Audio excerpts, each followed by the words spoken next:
by age 18, a movement that every athlete should be able to do. For teenagers, oh man, no, they have they have all the energy at that age. They don't need it. Of frustration, and it's that place of frustration, right, where the body doesn't necessarily understand the stimulus that's been put on it, that causes it, right, to want to break through. And as it's breaking through, right, that's how it becomes better. So if an athlete's hamstring feels, right, tired for a long period of time, I would tell them that they need to do a combination of both, but they need to focus more on strengthening that. Hey, what's up, guys? Welcome to a new episode of the Readiness podcast. Today we're here with our guest Samuel Payne. Thank you very much for being with us, and introduce yourself to the people. Yeah, hey guys, I'm Samuel Payne. I am currently a strength and conditioning coach in the private sector. Currently, right now, I'm over at Limitless Philly. I'm the sports performance director over there. Been over there for about a year now. A little bit about me as far as my background. I spent some time over at University of Penn, where I oversaw fencing, sprint football, heavyweight crew. I helped out with men's and women's lacrosse, and also big football as well too. I've had an extensive rap sheet as far as places I've been and interned at, and spent some time as I'm developing into the strength and conditioning coach that I want to be and the strength and conditioning coach that I am right now. So that just, brings everybody up to speed on who I am. Oh, that's great, Samuel. And I think it's a very interesting topic, talking about sports performance, right? So every athlete that wants to take their game to the next level, that wants to become a better athlete, they always think about, okay, I have to do sports performance training. But a lot of the times we're not too clear on what that actually means. So I wanted to hear your perspective on what is actually sports performance training, what's sports performance, for everybody out there to actually put a definition into what it actually means. No, yeah, absolutely, Camilo. So for me, sports performance is a very broad umbrella, but it's a clear distinction between what athletes do with their skill coaches and what athletes do with strength and conditioning coaches. So as far as the drills, the modalities the athletes perform with their actual coaches as opposed to strength and conditioning coaches, they spend a whole lot more time fine-tuning things that, in my perspective, are key components into making them a better soccer player, a better football player, a better basketball player, a better tennis player, a better track star, a better swimmer. Whereas things that they work on with the strength and conditioning coach is making them a better athlete. So I always express to athletes that I train, and I tell them, I'm not necessarily, quote unquote, directly making you better at your sport, but I'm making you a better athlete so you have more tools that you can utilize to enhance your ability to express your skill that you learn from your skill coaches, if that makes sense. I see. So sport, actually, that's a very interesting, something that I didn't think about it that way, but it's like you're facilitating them the tools so they're able to express what they're learning in their sport specific training, right? This is Yes, okay, exactly. they're receiving that training, but then you might have the idea on how to do it, but then when you come to the sports performance training, that is facilitating for you to execute on those ideas. Is that right? I execute as far as I understand what athletic attributes that they need in their sport, and I help them enhance that so they can become better, again, at expressing these in a more creative fashion. I mean, a lot of you guys know, you guys play soccer. You might have heard some of the greats say it's an art, right? So meaning that you have to be creative within the sport. It's not binary. It's not 0 and 1. It's not black and white. You have the ability as a soccer athlete, a basketball athlete, just like in dance, just like in music, to be able to create. So I feel as if when you have more things as far as tools, Mm-hmm. right? Especially really well-toned tools, right? You're able to create a whole lot better. Definitely. So you Definitely. build a locker for the player which you can use in the game. Yes. It's like giving them the right toolkit so they can then, as you mentioned, it's not you're creative or not, is how creative you are. And then you also have these different components that come from the sport performance training. Then you can also make your athleticism, your strength. You can also rely on all those other things that come in a very big part from that sports performance training. And now talking a little bit about, okay, how do we train for performance?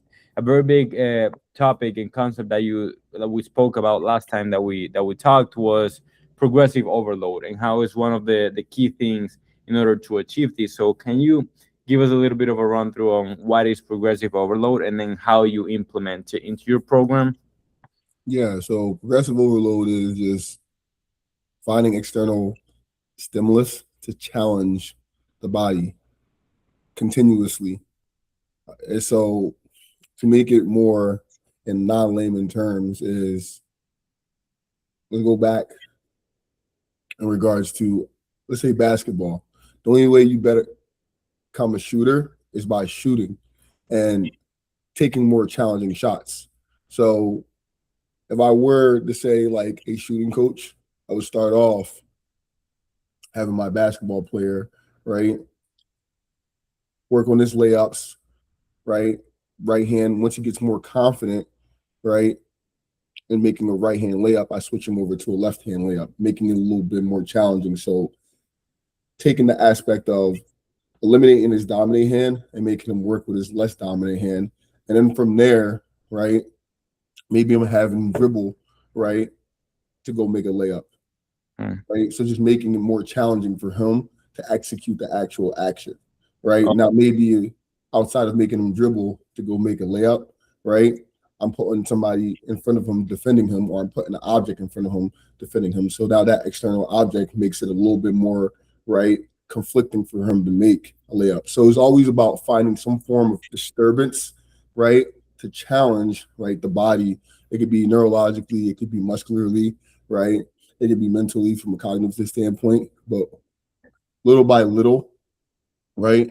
Finding external stimulus to distract the body to make the object or the thing that we're trying to do more challenging. So we're in a place of frustration, and it's that place of frustration, right, where the body doesn't necessarily understand the stimulus that's been put on it, mm-hmm. that causes it, right, to want to break through. And as it's breaking through, right, that's how it becomes better. So overall, I mean, going back to more of in layman terms, as far as keeping it real simple for progressive overload, it's just being able to stack challenges, but in a more strategic, right, fashion where you don't necessarily do too much all at one point in time, right?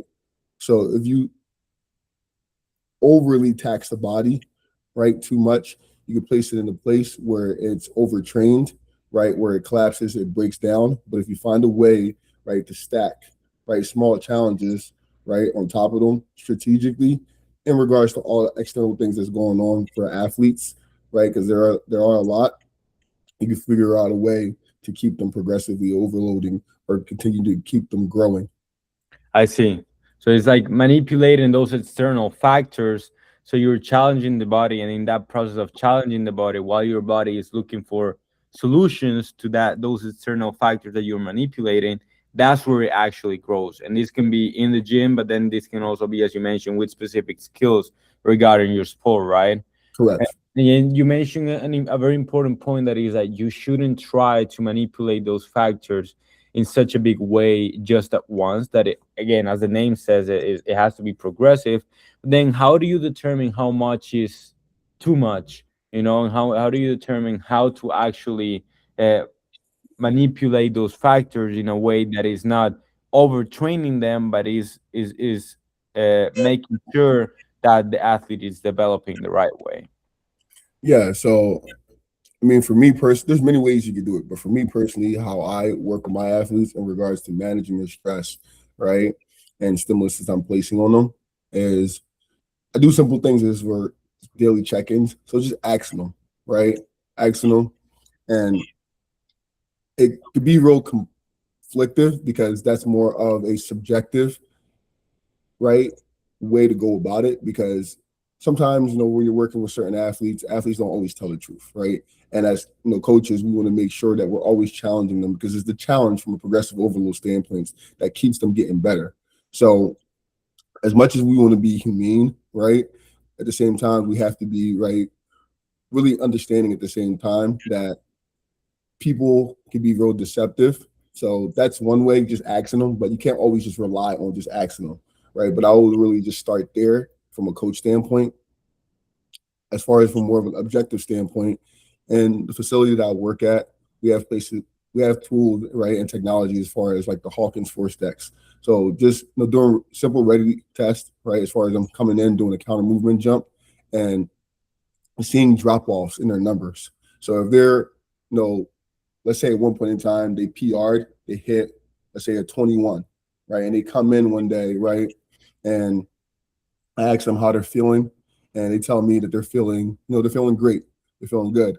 Typically, I'll have my athletes, step on, right, the force plate, execute a jump, and if their drop off in numbers is extensive, meaning like if they jump to 21 and now they're jumping like a 17, in my mind, even though they're telling me that they feel good, they're not necessarily feeling their best, right? Something's off. So I modify, right, how much that I stress them in that actual training session.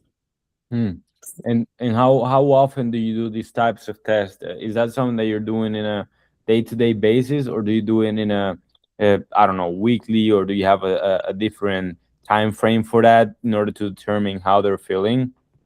It depends on the population I'm dealing with. So it's more from an efficiency standpoint. Unfortunately, when I'm dealing with more teams, probably not more teams, a larger team, right? Something in the range of, let's say, 5 or more people from an efficiency standpoint. The goal in a training session is to keep the main thing. So meaning, right, I want to utilize a majority of my time actually having them train. Whereas if it's an individual, right, thing, I'm just training somebody one-on-one, I still want to keep the main thing, but because it's just one person, there's less responsibility on me as a coach. So that means I have more time back. So I can actually take, right, if it's an individual person, I could take them through, right, that readiness protocol every single training session. If it's a team, right, I can't do that every single day because that's pulling away from the actual training session.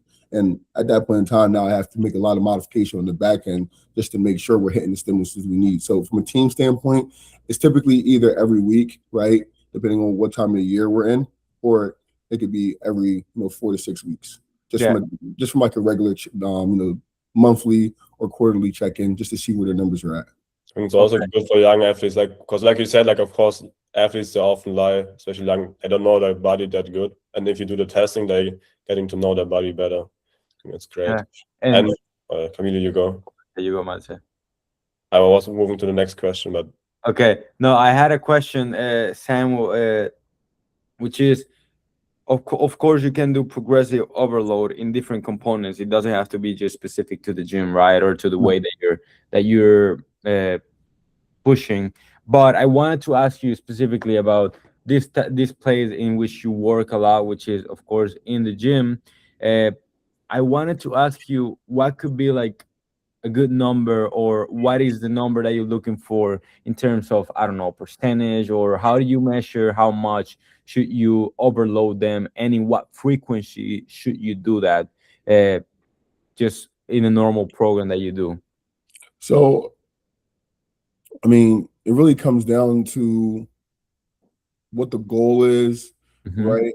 And also, when you're dealing with athletes, especially nowadays, especially youth athletes as well too. So this is very interesting, and it's not one way or another, to be honest with you. So there's no like systematic way to go about to progress.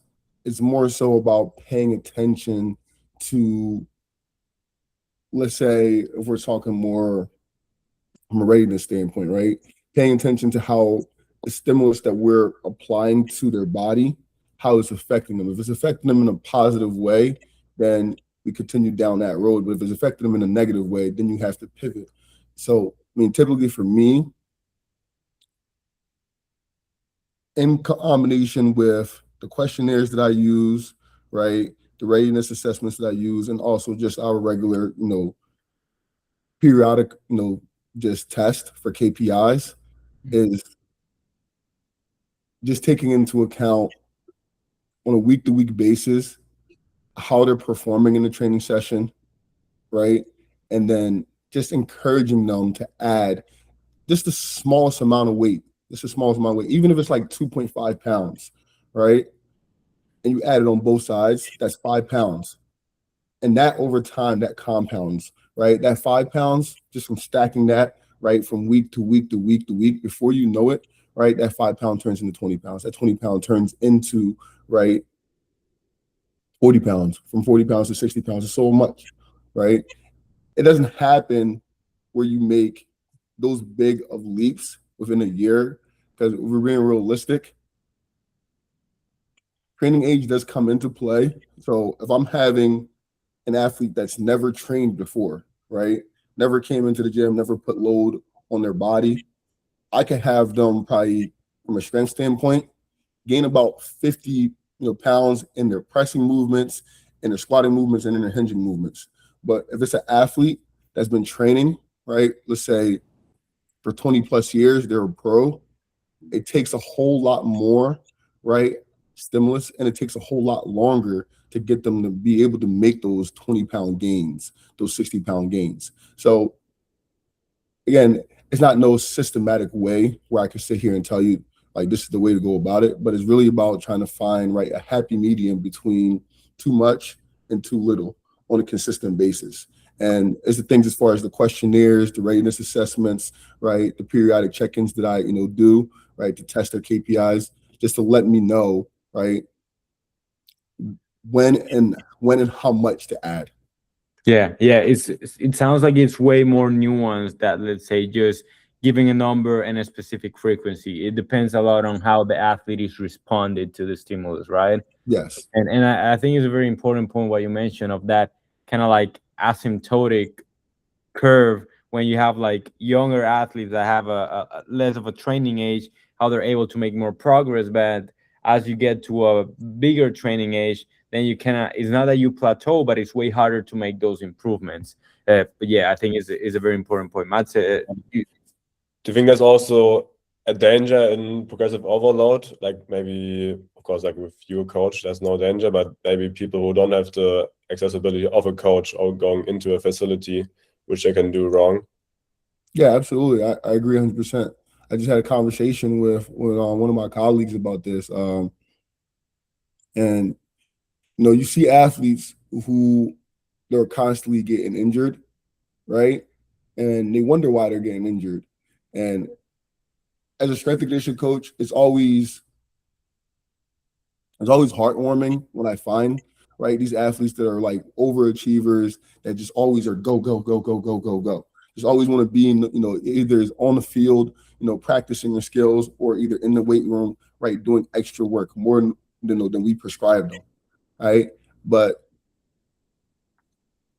that's why I go back and I say it's about finding a happy medium. If you're doing too much, whether you realize it or not, right, your body is going to break down. If it breaks, it's either going to break down in the actual game-like scenario where, you're trying to make a play, right, and you make a move, and your frame, as far as, right, your tendons, right, either your bones, right, your muscles can't withstand that force, or they can't hold up, and now you either have a sprain, a tear, a break, something along those lines, right? So it's real important that you don't go to the point of like no return. So what I'm saying is, right, when you're working with a coach is able to monitor, right, whether it's your fatigue, whether it's your stress, and be able to give you advice. And they can tell you on a realistic, like, maybe John, like, you're doing too much. Like, it's time for you to relax, right? Take an off day, and let the off day really be, right, a low day. But it doesn't mean you don't have to necessarily do nothing. Like, you can foam roll, right? You can meal prep, you can stretch, you could do something along those lines, something that's not too extensive, something that's not going to place any stress on the body. Because I think just as normal humans, we don't realize that a lot of activities that we do, they put wear and tear on the body. They require force. Yeah, yeah, definitely, and I think that's a great segue to the next topic, which is basically that the topic of auto regulation that we spoke about last time that we talked, and it really speaks to, and I mean you're talking to me because I was definitely one of those athletes, and it cost me two knee surgeries to realize how I should auto regulate myself, but I wanted to ask you, like, what are some of the things that an athlete can look at and see, okay, this because it's a very fine line on whether you're just simply not wanting to do something and whether like it's actually you needing to recover. So how does an athlete uh, assesses themselves and realizes, okay, this is just something that I have to push through. This is a session that I have to do, or okay, I need rest. How do you come up to that decision? So paying attention, right, to their body, paying attention to their habits. Are their habits being disrupted, right? As far as also like their focus, is their focus disrupted as well too? Is their sleep, is it being disrupted? Are they getting sick? Right? Is those things that are warning signs that the body gives you before it breaks down even more? So just paying attention to that on a consistent basis. Like, does that make sense? So Yeah, yeah. So like, because and it makes a lot of sense because a lot of the times you might just think, oh, I'm just tired, I shouldn't train today. But it's like if you look at all the habits that you have in your day-to-day basis, then these are things that can be contributing to that, and then you should be able to do that session. But the fact that you don't have those habits dialed in are making you feel tired, right? So if you didn't sleep well or if you didn't eat well, then of course you're gonna feel tired, but it's not necessarily because you've been training a lot. Yeah. no, but it could be because you're training a lot. So as far as like when your sleep starts to be disrupted, right? When you start to feel like you can't focus or you can't pay attention for an extended period of time, or you start to, feel yourself coming under the weather, right? Those are things that you should pay attention to because it just means, I mean, other than the aspect of like getting under the weather because there are bacteria, there are viruses going on, but our body, our immune system starts to break down when we're in a place of very high stress, right? So if you're pushing the verdict, right, your body's going to be more susceptible to picking illnesses. And also you're not going to be as, right, able to have quality sleep because it's such a high anxiety state that your body's in. So just paying attention to that on a consistent basis, right? And I know a lot of times it's hard, for younger athletes to be able to, pick up on things of that sort because maybe they haven't been playing a sport for a long period of time. And that's not talking about like just the normal or the the intuitive like that we already know like we're gonna get as far as being sore from working out. That's not Mhm. what I'm talking about, but I'm talking about more where you feel right extremely exhausted, like days after you've trained. So like maybe more than 2 days, maybe more than 4 days, you still feel extremely exhausted in that specific area. That's your body giving you warning signs, right? That something's up. It's not just you're just sore anymore, right? Mhm.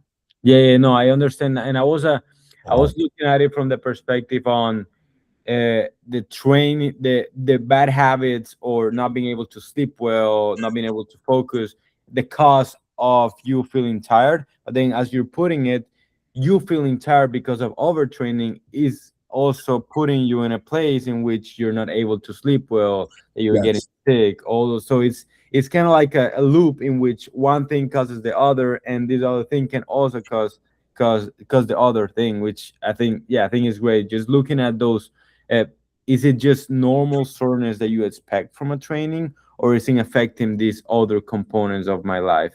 And that way you can also determine if you're actually being overtrained or if it's just you had a harder training session and you have to push through it. And Samuel, I mean, you mentioned some of the things that an athlete can look at to see when they're overtrained or not. Are there some specific KPIs that they should be looking for that would assess in a better way how overtrained they are? Maybe their squat is going down. I don't know, just to put an example, like Yeah. some markers for that. Yeah, so definitely like strength markers, simple things that they could pay attention to, is this is when they go to the gym. Are they noticing their numbers, whether it's in the squat, whether it's in the deadlift, whether it's in, bench press, right? Or the amount of pull-ups that they're able to do? Are they experiencing those numbers become, right, extremely challenging to achieve, or are they, diminishing, meaning are they going down, right?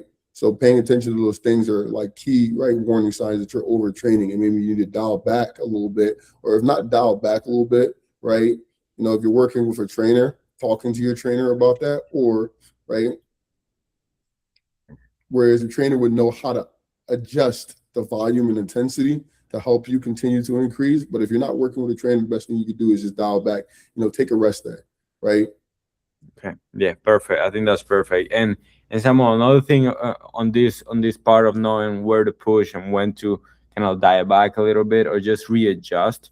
I think an important topic is, and I mean, it's something that we're going through right now, which is off season. Like a lot of the collegiate athletes are in the off season. A lot of high school athletes are off season. And a lot of different sports are entering the off season. So it's always seen as this period in which you can push a little bit more. You can afford for your body to be more tired, to Yes.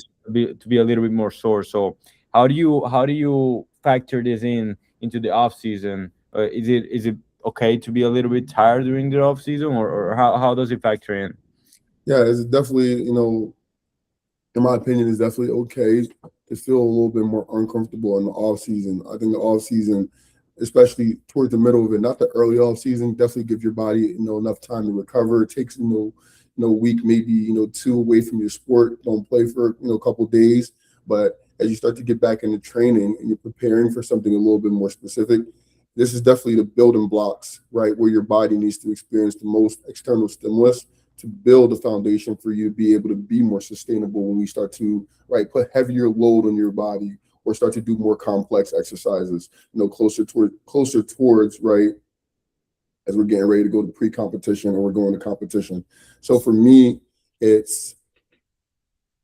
think it's one of the fewest times where I would preach to an athlete where I could confidently say the phrase, right, there is no gain without pain, right? You have to experience some form of, consistent, well, I should say consistent, but some form of like, soreness, some form of, right, struggle, especially during this time, because as we start to get closer towards the season, the things that we're doing now is going to become a whole lot easier.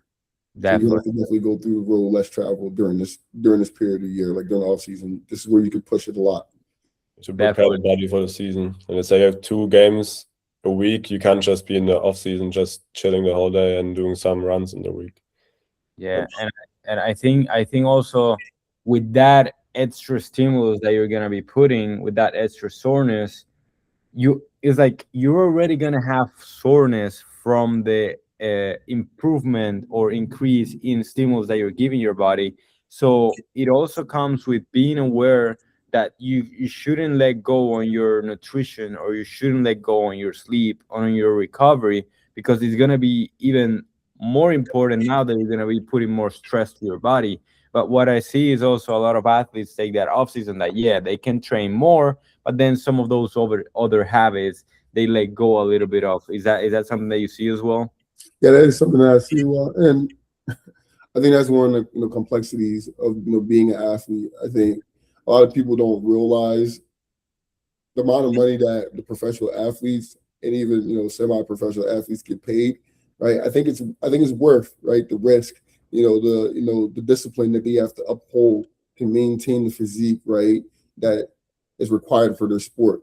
It's challenging. These are people, yeah, they're getting paid millions, but they're getting paid millions because, right, they're expected to do things as far as keeping up with the nutrition, whether it's if they're getting help, just getting support with that, right? We all know, and I can talk with this from my standpoint, doing things as far as meal prepping on a consistent week to week basis, right? That gets tiresome, it gets annoying.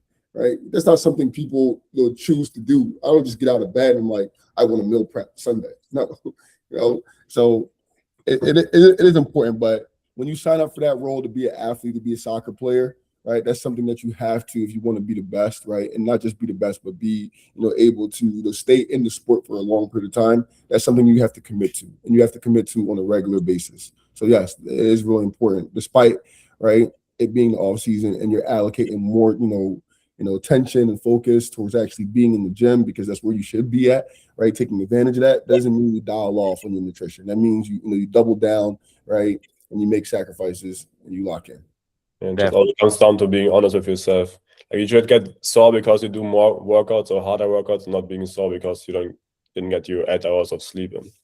Yeah, exactly. And it's a full-time job, and a lot of people don't see it that way. And that leads us to our next component, which is that recovery. Okay, we already assessed that we need to recover. We already looked at those markers that we were talking about, and now we need to recover.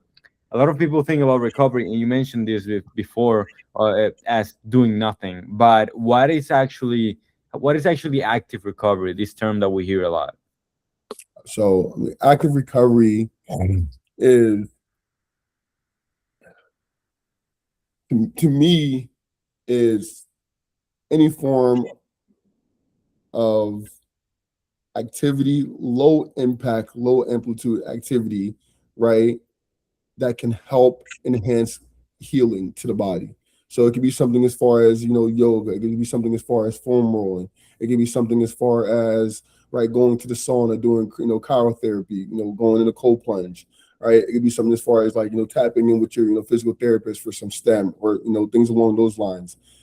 What it's not is sitting on your butt doing nothing, So active recovery is taking the initiative, right, to go out and take care of your body, pretty much. I see. And is there a moment in which you should sit on your butt and do nothing, or is the best way to recover active recovery? In my opinion, the best way to recover is by doing nothing, right? Doing nothing at all. But I think there's also, a need for active recovery. Okay. And in what part, like, how do you, let's say we're structuring up a week, right, of an athlete that's in season. Like, how does that active recovery come into play, and how does that actual recovery of not doing nothing come into play? Like, with what frequency and in what days should you try and do that? Yeah, so for me, I would take more so, right, the passive recovery where I'm not doing anything. I'll actually have that be implemented into a training program after a game, right, for my athletes. So after a game, and as we're starting to get back into the groove of it, I would go more so in between training sessions. I would put more of an active recovery, Yeah. Okay. So after like actual like complete like training week where they have competition. After the competition, then that's a time where you do nothing unless like you're an individual that's dealing with some form of like injury. Then make sure you go do your your rehab, right, for that injury. But if you're not necessarily an individual that's dealing with an injury, right, take the day off. And as we're going into the actual training week, I'm starting off easy. I'm starting to push it, but it's between the higher days, the higher intensity days, the harder ones, is in between those days that I'm figuring out a way to provide active recovery. Okay. So you want to keep them moving. It's just that you're recovering more that day, but then that doesn't like the passive recovery is when the training week or the period is over. Then the actual recovery is in between sessions, right? Yes, exactly. I always talk to athletes about it, like in regards to, for me, I use the analogy as a car analogy, right? When I start the car, right, if it's a car like in the winter, I start the car, I want to warm that car up. Once the car gets going, right, once the car gets going, my goal, right, is to keep that car on as long as possible, right? Yes, there will be periods of time where I push it, where I dial back, right? But I don't want to turn it off, because if I turn it off, I have to go through the whole warm-up process again. So if I'm going to turn you off, I'd rather turn you off after the competition, right? So it doesn't require such, extensive warm up to get you back, right? Pushing the numbers that I want you to push during the week to keep you progressing, right? And from a force standpoint, power standpoint. Yeah, I think that's a great analogy, and I honestly have never heard about it, but it's a great analogy. And Samuel, I wanted to ask you. You mentioned some of the topic, some of the ways to do active recovery, some of the habits that you can do, like cold plunge, sauna, all of these things. But I imagine you don't do them all for the same situation. So, can you go through some of them that are the most common ones, and in what moment should you be trying doing them? Yeah. So it's very it's very subjective, right? I mean, for me personally, I like the foam roll. I like to go to the sauna. So those are the things that make my body feel great. Mm-hmm. So because they're the things that make my body feel great, those are the things that I do on my active recovery day. So specifically more for like, when I'm talking to athletes, a lot of times it's like they're exploring, they're trying to figure out things that work and things that don't work. Right. So I always tell them is like, listen to your body, try a bunch of different, modalities, a lot of different therapies, but the ones that make you feel the most, recovered, right, the most like, fresh, right, and prepared for another training session, those are the ones that you should continue to do.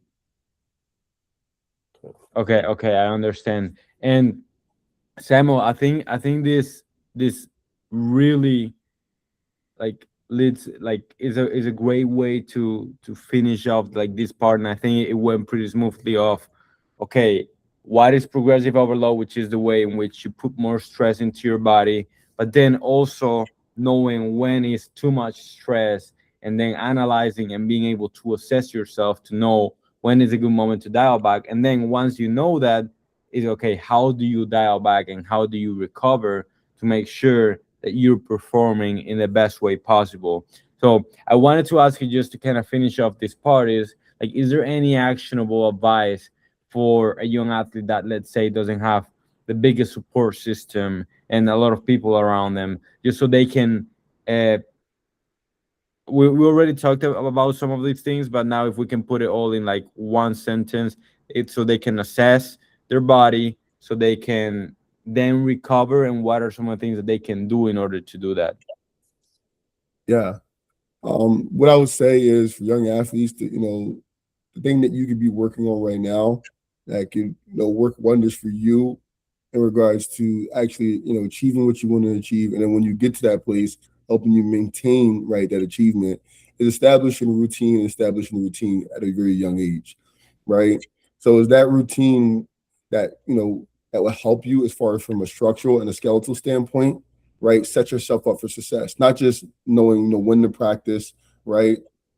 But realizing when certain things are disrupted in that routine that you're either fatigued or you're experiencing too much stress, right, or you're being challenged, you're approaching a burnout, and then knowing how to adjust. But if you don't have any established routine, any structure, there's no way for you to realize a disruption, right? Because a lot of times you're probably just bouncing off the wall from one thing to another, and it's never right anything that's systematic. And if you don't have a system, there's no way for you to understand or know when that system is broken, or when there's something in the way of it or blocking it. Yeah, So the best thing I would say is definitely develop a routine. So that is that routine that will help you a lot. I think that's great. I was actually thinking about that this week, and I was using another analogy of, imagine you're trying to find something in your room, and your room's all messy. It's going to be way harder to find it than if you have everything organized. It kind of talks to the same thing. If you have a structure, it's way easier to find those gaps and those things that are missing, so that you can correct and actually do something that's going to help you in a better way. Matthew, were you going to say something, brother? We're talking about routines. Are you a fan of, let's say, for leg day, you have 5 exercises you do every time, or do you try to vary them? So as far as when it comes to exercise selection, I mean, we all know as far as like the hinge, the squat, right, the push, the pull, the carry, but I don't think people should stop there. I think you should get creative, right? I think those are just starting points for you to understand movement, and it's through those starting points that you could be creative and do more movements, right? From so as far as in regards to your question, Matt, I would say understand the basics, the 5 core ones, understand them, master them, right, really well before you decide that you want to go and do, right, more complex exercises. But I do think it's the more complex exercises, right, that you find more enjoyment, and also, right, you can make more improvement as well too. But master the 5 first. So having a good base, and then you can throw some other exercises in as soon as you Yes. master them. Because I heard, maybe you have some more insight on them, like if you do a selective of exercises more often, that they get more effective for your body. I don't know if that's true. You wait, say that for me one more time. So if you do, let's say you do the same 5 exercises every workout again, your body gets more effective doing them. So like, yeah. No, yeah. So I mean, that's the thing, right? Doing a new activity creates frustration, it creates disruption, because it's a learning curve. You have to figure out how to do it, right? So that automatically is causing some form of stress, some type of fatigue onto the body, right? If you really want to see improvements in your strength, right? You really want to see improvements in like your power, it's the movements that you have, right? A whole and a big, right, understanding on how to do, because it's in those movement patterns that your body feels more safe for you to, right, apply more force externally. So like, for example, you master the squat, right? You could do a heavier squat. You could do 600 pounds. You could do 700 pounds. If you're doing 700 pounds on the back squat, you're getting stronger, right? Versus, let's say, and I'm not saying you don't, but let's say clean, right? A hang clean. You might not necessarily understand the technicality, right, of how to do a hang clean efficiently. So because you don't understand the technicality on how to do a hang clean efficiently, you're probably only doing like 50 pounds. 50 pounds compared to, right, a movement that you mastered where you're able to do 700 pounds. Out of the two, right, you're going to get more benefit from the one that you're doing more weight at versus the one you're doing less weight at. Yeah. So that's why I think it's important for you to master the 5 first, because you could gain more there.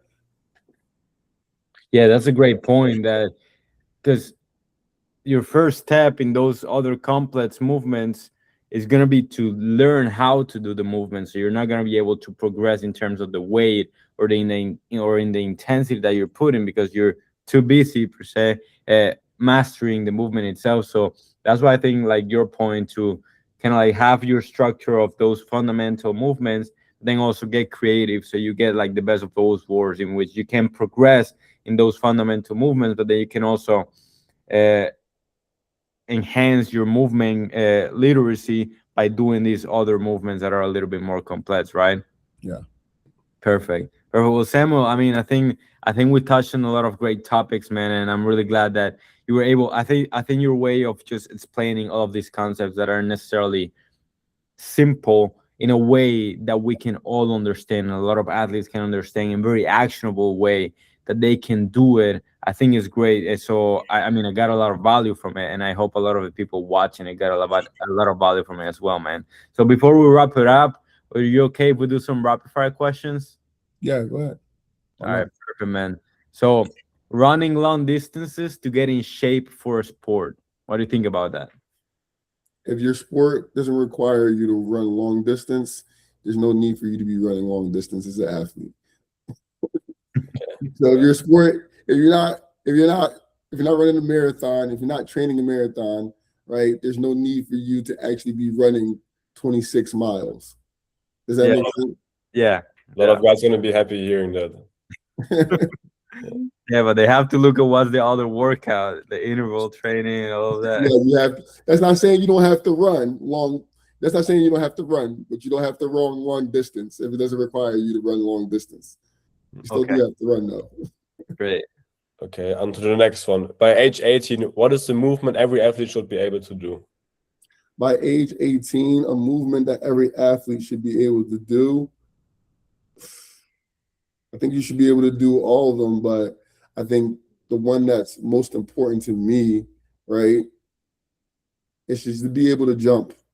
It doesn't matter how high you jump, but be able to coordinate your body to be able to jump, right, and be able to land as well too. That shows me a lot from a coaching standpoint. Athletes that can produce a lot of force, right, vertically, right, it just lets me know that's a key like factor in regards to what they are able to do from an athletic standpoint. Okay, Samuel, and now talking a little bit of something different. Caffeine before training for a teenager, yes or no? For teenagers, oh man, no, they have they have all the energy at that age. They don't need it. You know, older cats, yes, maybe. You know, and they could do other things as far as pre-workout as well too, right? Because I get it. Like, there's a whole lot of other different responsibilities that college athletes have, adults have, right? That could make life really draining, and they might need a little pick me up, like a stimulus to get them right going in the gym. But for teenagers specifically, just eat the right thing. Eat the right thing. Eat energy-rich foods. There's no need for you to be, taking caffeine at such an age like that. I agree. Okay. If an athlete's hamstring constantly feel tight, should they spend more time stretching them or strengthening them? If an athlete, pardon me, Matt, say that one more time. If an athlete's hamstring constantly feels tight, should they more stretch it or more strengthen it? So if an athlete's hamstring feels tired for a long period of time, I would tell them that they need to. I'll tell them that they need to do a combination of both, but they need to focus more on strengthening it. On strengthening it? Why? Strengthen it. I mean, because if your hamstrings feels tired the majority of the time, right? I mean, they don't have the capacity. The capacity meaning, right? Whatever it is that you're doing is too demanding on the hamstring. So you have to strengthen that. You have to strengthen the hamstring to improve that capacity so it can be more durable. Okay. Stretching is not going to make it more durable. Okay. Right? Stretching is going to make it more flexible, but not more durable. It's that strength exercises that's going to help that hamstring be more durable. So if their hamstrings feel tired consistently, right? I tell them to do a combination of both, but they need to spend more time on strengthening their hamstrings. Definitely. And Samuel, what are your thoughts on agility ladders? Agility ladders are a tool to enhance change of direction. They're not truly change of direction. So by that I mean having an idea of your body in space from doing agility ladders and being more confident in your foot placement. That is great because it's an amazing precursor to being able to make more, let's say, make more sharper cuts with confidence, because the agility ladders help you understand foot placement a whole lot better. And I think it's also a low magnitude way for you to implement change of direction with athletes, as opposed to having them come in and out of longer sprints into a sharp cut. So in my opinion, I think agility ladders are wonderful. It's not something that I would do all year round, It's not something that I would do every day, but it's a place for it, And we gotta let athletes know, what you do in agility ladders is what actually happens in the actual sport. So I see nowadays, a lot of individuals on social media, and that's what most of their workouts consist of, It's athletes, doing change of direction stuff with agility ladders, with cones, and things of that sort. But the difference between that and an actual game is, in a game, your opponent, is either defending you, or your opponent, is trying to score on you. So you have something that you have to react off of. The cones, and the ladders, they don't move. You're not reacting off of them. So again, the agility ladders and the cones, they're a great precursor, but then at some point in time during your training, you have to start implementing an external factor into it, So you can really train more of a game-like scenario. Because in a game-like scenario, it's not just what your feet is doing, but it's also what your opponent is doing as well too. Because your feet, have to react to your opponent, have to react to an external stimulus. Yes, it's a tool to work in agility. Is not everything you should do to work in agility. Yes. Okay. It's like using cones for new dribbling skills in soccer, but then you have to be able to react to your opponent. Yes. Okay. What do you think is the most overrated piece of recovery equipment? What I think is the most overrated piece of recovery equipment. What do I think is the most overrated piece of recovery equipment? Oh, that's a hard one, man. Um, I think they're all good, honestly, Matt. I think they're all good. I don't think there is one recovery equipment that would say is like, horrible, because again, for me, recovery is subjective, right, fellas? So because it's subjective, it's about what works for you, right? If I'm working with an athlete, right, and they do cold plunges and that makes them feel right 100% recovered versus an athlete that goes and does the sauna and they feel 100% recovered, right? I'm not going to tell them, no, you need to go do cold plunges just because I think cold plunges are better, right? Because that's not going to put them to 100% of recovery. Again, it's real subjective. So it's like, it's what works for you. It's like, what makes you feel right, fully recovered, what makes you feel fully fresh. So, to answer your question, I don't really think there's a one tool or one equipment that's overrated, just because of the aspect of, everybody right responds differently to, different recovery modalities. Yeah, definitely. And there's also a place for everything, right? It's not everything for every moment. Yeah. And Samuel, just to finish it off, if you could leave one piece of advice for young athletes, which one would it be? Hmm.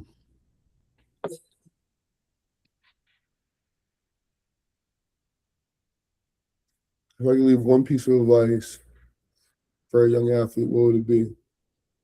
Other than establishing a routine and establishing a routine at a young age, I would just tell them to figure out early on why they're playing their sport and who they're doing it for. Because, and we all know this, you guys are athletes now. You reach a point in life where you have to make a decision, right? Whether you want to continue to play a sport just to play a sport, right? Or you want to pour into something different. It could be like, a different curriculum, right? But just something to provide, for your family. And a lot of people play sports, right, at a young age because the hopes is to be able to make it to the pros to provide for their family, right? And I see a lot of athletes a lot of times when they get to the collegiate level and they reach that point in the road where they realize they may not necessarily make it pro. It's really hard for them to detach away from the sport, and they spend a lot of time holding on to something where you take a lot of their energy and pour into something else, right?